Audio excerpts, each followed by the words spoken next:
నమస్తే. ఎన్నో ఆధ్యాత్మిక కార్యక్రమాలు, ముఖ్యంగా సాయిబాబాకి సంబంధించి చాలా విశేషమైన కార్యక్రమాలు గతంలో కూడా మన ఛానల్‌లో ప్రసారమయ్యాయి. మనందరికీ సుపరిచితులు, ప్రముఖ కవి, మనందరికీ చాలా ఆప్త బంధువు అని చెప్పొచ్చు. ఎందుకంటే సాయిబాబా గురించి ఎన్నో కార్యక్రమాలు చేయటం, నిత్యం దానికి సంబంధించిన పరిశోధనలు చేయటం, సాయిబాబాకి సంబంధించి పూర్తి అవగాహన అందరిలో కల్పించాలన్న తపనతో పనిచేయటం వ్యక్తిలో చూస్తూ ఉంటాం.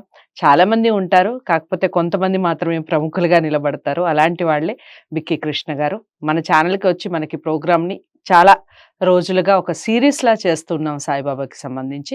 మరిన్ని విషయాలు, సాయిబాబాకి సంబంధించిన విషయాలు ఈరోజు ఈ కార్యక్రమం ద్వారా తెలుసుకునే ప్రయత్నం చేద్దాం. ఏ విషయంలో అయినా మీకు డౌట్ ఉన్నా, లేదా ఇంకా ఈ విషయాల గురించి తెలుసుకోవాలనుకుంటున్నాం అని మీరు అనిపించినా, స్క్రీన్ మీద కనపడే నెంబర్‌కి కాల్ చేయొచ్చు, లేదా కామెంట్ బాక్స్‌లో కూడా తెలియచేయండి. నమస్కారం అండి. నమస్తే. సాయిబాబా సత్సంగాల గురించి. హ్మ్. అసలు ఏమిటి సత్సంగం అంటే ఏమిటి? ఆహ్, సాయిబాబా సత్సంగం ఎలా ఉంటుంది? జనాలకి అది తెలియాలి ఎలా ఉంటుంది అనేది. దానికి సంబంధించిన వివరణ చెప్పండి. సత్సంగము అంటే సత్ అంటే మంచి మేడం. మంచి. సంఘం అంటే ఒక సమూహం. హ్మ్. అంటే కలవరం. హ్మ్. సంగమం అంటే కూడిక అని కూడా ఉంది. హ్మ్. అంటే మంచి మనసులతో కలిసి ఒక గురువుని గురించి కానీ, దేవుని గురించి గానీ, మనం అక్కడ చర్చించడము లేదా చెప్పుకోవడము దీన్నే సత్సంగము అనొచ్చు. ఇక్కడ శంకరాచార్యులు ఒక మాట అన్నారు మేడం.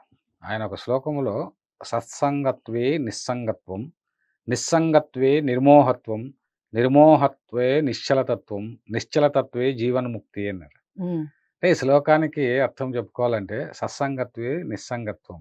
అంటే ఈ భౌతికమైనటువంటి ఈ ప్రపంచం యొక్క సాంగత్యం వదులుకోవాలంటే సద్గురువుల గురించి లేదా భగవంతుని గురించినటువంటి భక్తులతో కలిసి వాళ్ళ సాంగత్యం చేయాలి. ఆ నిస్సాంగత్వం అంటే ఏమి? ఈ ఈ ఈ బాహ్య ప్రపంచానికి దూరంగా ఉండటం. హ్మ్. నిస్సంగత్వే నిర్మోహత్వం. ఎప్పుడైతే ఈ బాహ్య ప్రపంచము, వస్తువులు, మనుషులు, సంపదలు, భోగభాగ్యాలు, అధికారాలకు మనం దూరంగా ఉంటామో అప్పుడు నిస్సంగత్వే నిర్మోహత్వం అన్నారు. ఆ హ్మ్. మోహం అనేటువంటిది మోహం లేకుండా అవుతుంది.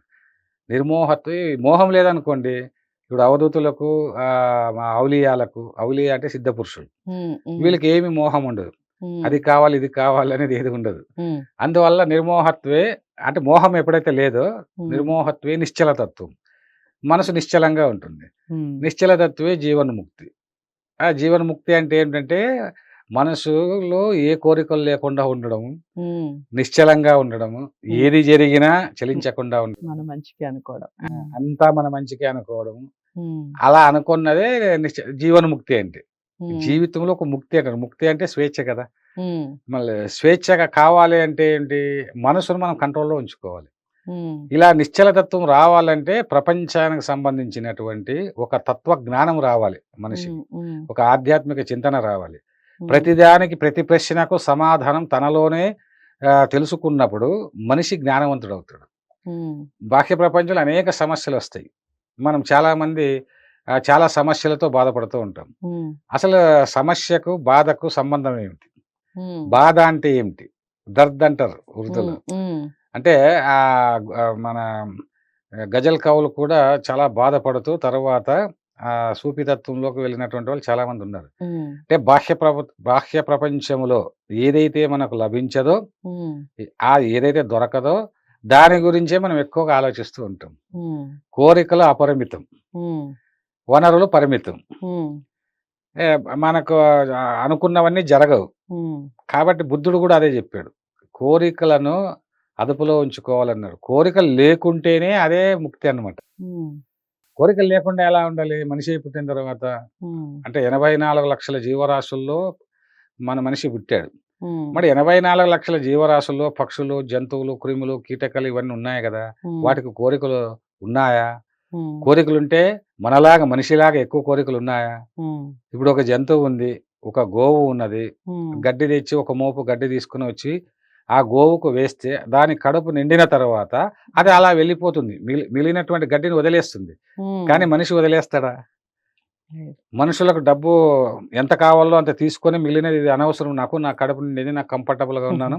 కాబట్టి మిగతాదంతా మీకు వదిలేస్తున్నాను. ఎవరైనా అసలింక అప్పుడు తీసుకోండి అంటారా? పేదవాళ్ళే ఉండరు సార్ అలా. అలా అన్నారు కదా! చూస్తే గనక. అన్నారు కదా! హ్మ్. సో ఇలాంటి విషయాలన్నీ తెలుసుకోవాలంటే గురువులను ఆశ్రయించాలి. ఉమ్, అంటే గురువులకు శుశ్రూష అంటే సేవ.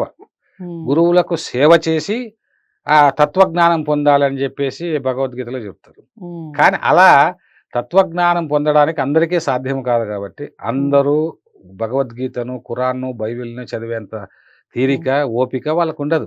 ఉమ్, అసలు అందులో ఉన్నటువంటి రహస్యాలను తెలియజేసేటువంటి వాళ్ళు కూడా చాలా తక్కువగా ఉంటారు. ఉమ్, అంచేత ఒక సాయిబాబా సత్సంగాలు ఎలా ప్రారంభమయ్యాయి? ఉమ్, ఇప్పుడు ఎక్కిరాల భరద్వాజ మాస్టర్ ఉన్నాడు. ఉమ్, ఆయన ఐఏఎస్ పాస్ అయినా, ఉమ్, ఆయన కలెక్టర్ పోస్టు వచ్చినా ఆయన వెళ్ళలేదు. ఉమ్, ఆయన నేను షిరిడీ సాయి తత్వాన్ని సామాన్యులకు బోధించడానికే నా జీవితాన్ని అంకితం చేస్తానని చేశారు. అది ఎంత ఉమ్, గొప్ప విషయం. అవును. అసలు ఒక కలెక్టర్ పోస్ట్ వస్తే వెళ్ళలేదు. ఎందుకు వెళ్ళలేదంటే అలా కలెక్టర్‌గా వెళ్ళడం వల్ల ఉమ్, అహంకారాన్ని పెంచుకోవడమే. ఉమ్, దానివల్ల బాహ్య ప్రపంచం గురించి ఆలోచిస్తాం. అప్పుడు నిస్సంగత్వం ఎక్కడ ఉంటుంది? ఉమ్, కాబట్టి సత్సంగం చేయాలి.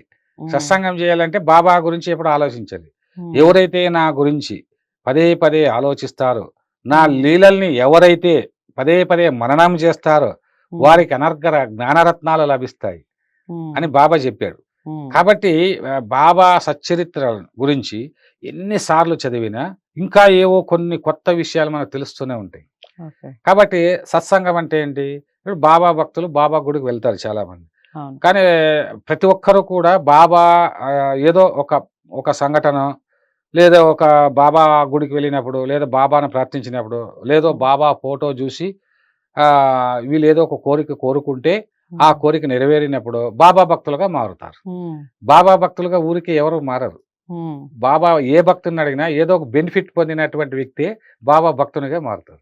ఉమ్, అలా కోట్లాది మంది కోరికలను తీర్చాడు బాబా.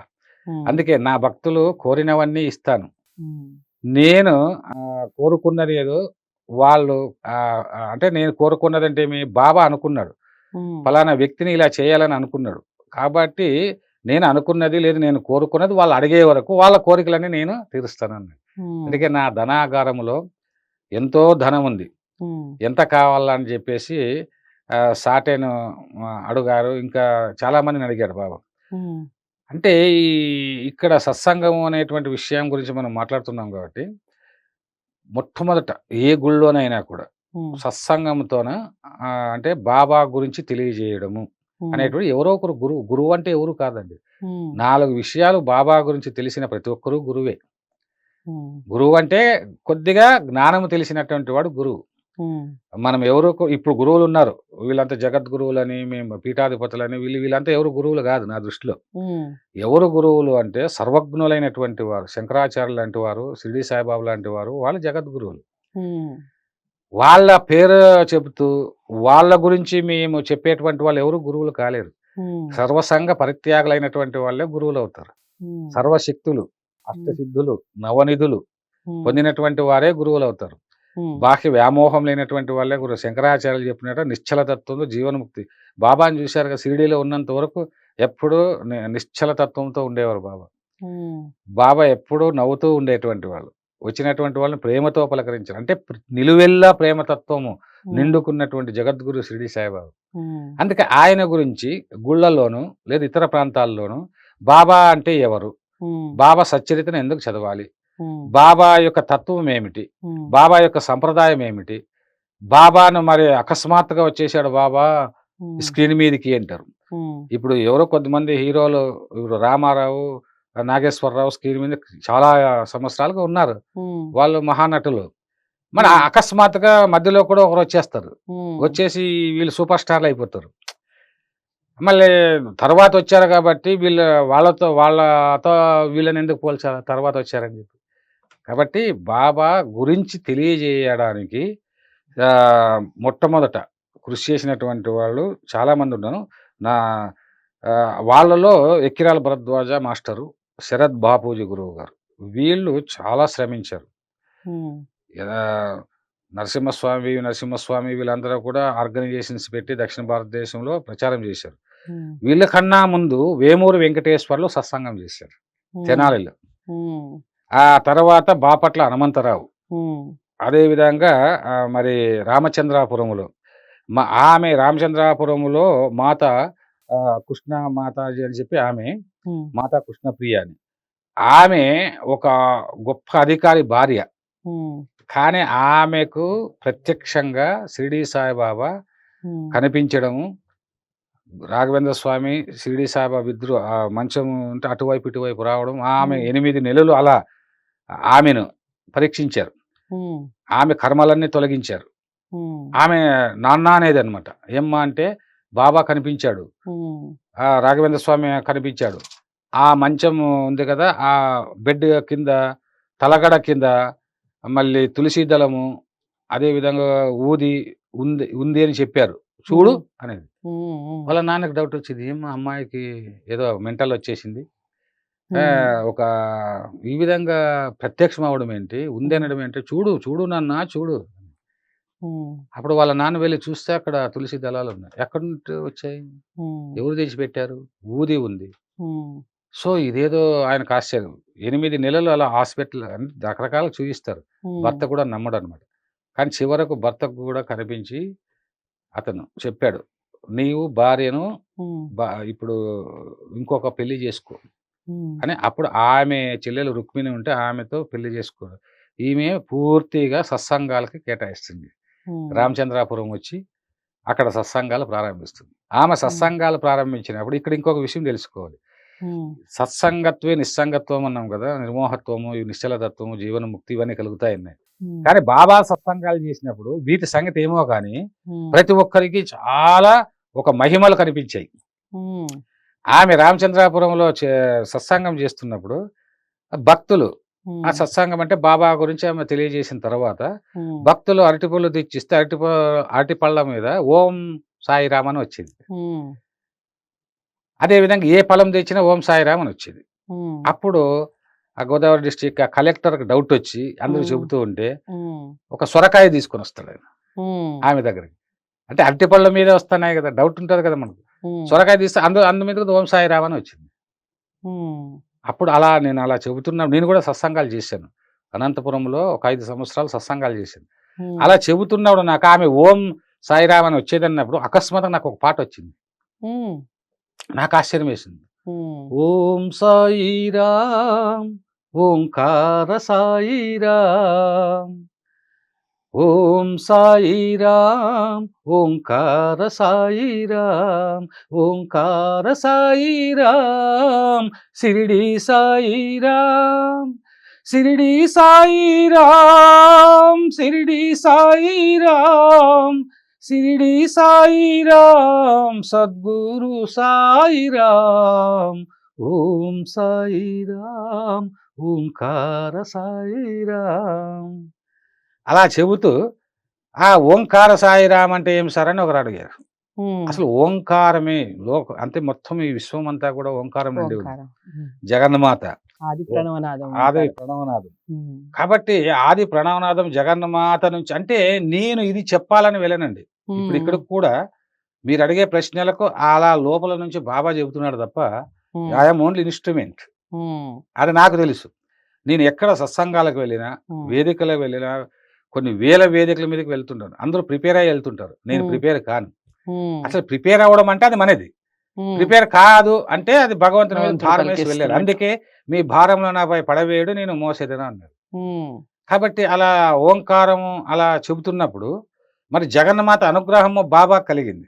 ఉమ్, అదే బాల సన్యాసి మీకు చెప్పాను కదండీ. రాజర్షి ఉమ్, బాల సన్యాసి ఉమ్, ఈ బాబా ఇద్దరు కూడా ఒక గురువు దగ్గరకి వెళ్ళడం, ఆ గురువు తీసుకుని వెళ్ళడం వీళ్ళని ఉమ్, ఆ హిమాలయ పర్వతాల మీదలో అక్కడ ఒక జగన్మాత మంత్రాన్ని ఉపదేశించడము. ఉమ్, ఆ తర్వాత ఈ షిరిడీకి ఈ బాబా రావడము అంటే ఉమ్, జగన్మాత స్వరూపమే బాబా. ఉమ్, ఇది చాలా మందికి అంటే అనుభవం అయితే తప్ప సాయితత్వం బోధపడదు. ఉమ్, బాబా ఎవరు, ఏమిటి, ఆయన చారిత్రక పురుషుడా, ఆయనకు ఆ చరిత్ర ఉందా, ఈ చరిత్ర ఉందా అనేటువంటి వాళ్ళకి మనం ఏం సమాధానం చెప్పలేం. ఉమ్, ఎందుకంటే ఒక ఒక ఏ కులము ఒకటి గుర్తించండి. అవధూతలకు కులం ఉండదు, మతం ఉమ్, ఉండదు, ప్రాంతం ఉమ్, ఉండదు. ఉమ్, అసలు వాళ్ళు దేహము అలా ధరించి అలా వస్తారంతే. ఉమ్, కాబట్టి బాబా గురించి ఇలాంటివన్నీ చెప్పి దాన్ని సత్సంగము అంటారు. ఉమ్, ఇలాంటి సత్సంగం అంటే నిశ్చలతత్వాన్ని తీసుకురావడం అంటే వెంటనే నిశ్చలతత్వం రాదు. ఉమ్, అలా అనేక సత్సంగాల్లో పాల్గొనడం వల్ల వీళ్ళందరికీ కూడా పూలమ్మ అని ఇంకొక ఆమె ఉండదు గుంటూరులో. ఆమె పూలమ్మ ఒక బివి నరసింహస్వామి ఇట్లా దక్షిణ భారతదేశ యాత్ర వచ్చినప్పుడు ఆమెకి ఏం చెప్పాడంటే, అంటే ఏమిటి బాబా గురించి పూర్తి తెలుసుకుంటేనే నిశ్చలతత్వం వస్తుందా అంటే అది లేదు. ఓన్లీ భక్తి ఉండాలి, ప్రేమ ఉండాలి. ఆ పూలమ్మ దగ్గర అంటాడు, అమ్మ నువ్వు ఏమి చేయకు, ఇదో బాబా ఒక ఫోటో ఇస్తున్నా, ఈ ఫోటోని అలా ఇచ్చి అగరబత్తలు వెలిగించు, తదేకంగా చూడు, అదే నిశ్చలతత్వం వస్తుంది నీకంటాడు. తదేకంగా చూడు, చూసిన తర్వాత నీకు కలిగే అనుభవాలను సత్సంగం ద్వారా ఇతర భక్తులకు చెప్పవచ్చు. అప్పుడు ఇతర భక్తులు ఏం చేశారు, ఈ ఆడవాళ్ళు ఉంటారు కదండి, ఊరికే అంటే గురువు దగ్గరికి ఊరికే రాకూడదని చెప్పి పూలు తీసుకుని వచ్చేవారు. మొదట పూలు తెచ్చేస్తే కొద్ది రోజుల తర్వాత పూలు తేవడం మర్చి వచ్చారు. వచ్చినప్పుడు ఇట్లా ఓం సాయిరామ్ అని ఆమె అట్లా ఇస్తే పూలు అలాగే వచ్చేసాయి, గులాబీలు. అది ఇప్పటికే హైదరాబాద్ లో ఒక మ్యూజిక్ డైరెక్టర్ ఉన్నాడండి, వాళ్ళ ఇంట్లో వాళ్ళు ప్రత్యక్షంగా చూశారు. నేను ఈ పాటలు రికార్డ్ చేస్తున్నప్పుడు 9 మంది గురువుల గురించి 9 పాటలు రాశాడండి, అలా వచ్చాయి. ఆ పాటలు రికార్డ్ చేస్తున్నట్టు చెప్పారు. అంటే ఆ పూలమ్మ గాని, మాత కృష్ణప్రియ వీళ్ళ దగ్గర మేము వెళ్ళేవాళ్ళం సార్. నిజంగా నేను చూశాను, మీరు రాసినదంతా అబద్ధం లేదు అన్నారు. అంటే మనం చూడలేదు, బాబాని మనం చూడలేదు. కానీ బాబా గురించి తెలియజేస్తూ ఉన్నప్పుడు, చెబుతూ ఉన్నప్పుడు అనేకమైనటువంటి విషయాలు. బాబా అంటే ఏది కాదు, రూపం కాదు బాబా అంటే. అణువులోనూ బాబా ఉన్నారు. నేను నేను నేను షిరిడీలోనే ఉన్నాను అనుకుంటే మీకేమీ తెలియనట్టే లెక్క. నేను ప్రతి చోట ఉన్నాను అన్నారు. మీ వెంటే ఉన్నాను అన్నారు. మీరు చేస్తున్న ప్రతి చర్యలను నేను గమనిస్తున్నాను అన్నారు.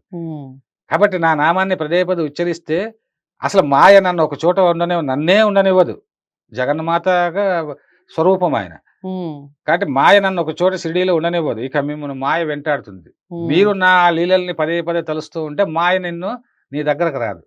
ఇప్పుడు జ్యోతిష్యాలు చెప్తుంటారు కదండి, కుజ దోషం ఉంది మీకు, శని దోషం ఉంది, అక్కడికి వెళ్ళండి, ఎక్కడికి వెళ్ళాల్సిన అవసరం లేదు, ఏ టెంపుల్కి వెళ్ళాల్సిన అవసరం లేదు. బాబా తత్వంలో ఉన్నట్టు బాబాని ప్రార్థిస్తే, బాబానే సర్వం అనుకుంటే, బాబా ధ్యానంలో ఉంటే, బాబా కథలు వింటే, బాబా పాటలు వింటే సర్వ ఈ గ్రహ దోషాలు కావచ్చు, సమస్యలు కావచ్చు. గ్రహాలంటే ఎక్కడో శని రాహుకేతు కదా మన చుట్టే ఉంటారండి, మన పక్కనే ఉంటారు. కాబట్టి నువ్వు ఎవరినైతే నమ్ముతావో వాడు పెద్ద గ్రహం. కాబట్టి ఇవన్నీ ఎవరిని నమ్మకూడదు, నన్నే అంటి పెట్టుకుని ఉండు అన్నాడు బాబా. భార్యాభర్తల బంధమైన, స్నేహితుల బంధమైన, ధనమైన, వ్యాపారమైన, ఈ లోకంలో ఏదైనా అన్ని అహంకారంతో కూడి ఉన్నటువంటి, స్వార్థంతో కూడి ఉన్న బంధాలు. రైట్. సో మీరు బిక్కి కృష్ణ గారు మాట్లాడుతూ ఉంటే ఇక బాబా గురించి టైమే సరిపోదండి, అలా మాట్లాడేస్తూ ఉంటారు. సత్సంగం అంటే ఏమిటి, దానికి సంబంధించిన పూర్తి వివరణ ఈ వీడియో ద్వారా తెలుసుకున్నాం. ఇంకా మీరు ఎలాంటి సత్సంగాల్ని చూశారు, గతంలో కూడా చూసున్నారా, లేదా ఎవరైనా అలాంటి ప్రయత్నాలు చేస్తున్నారా, ఈ విషయాల గురించి కామెంట్ బాక్స్లో తెలియజేస్తూ, బిక్కి కృష్ణ గారిని మీరు కలవాలి అనుకుంటే స్క్రీన్ మీద కనపడే నెంబర్కి కాల్ చేయండి. వీడియోని లైక్ చేసి షేర్ చేయండి, ఛానల్ని సబ్స్క్రైబ్ చేసుకోండి. మరో మంచి వీడియోతో బాబాకి సంబంధించి మళ్ళీ కలిసే ప్రయత్నం చేద్దాం. ఇంతవరకు సెలవు, నమస్తే.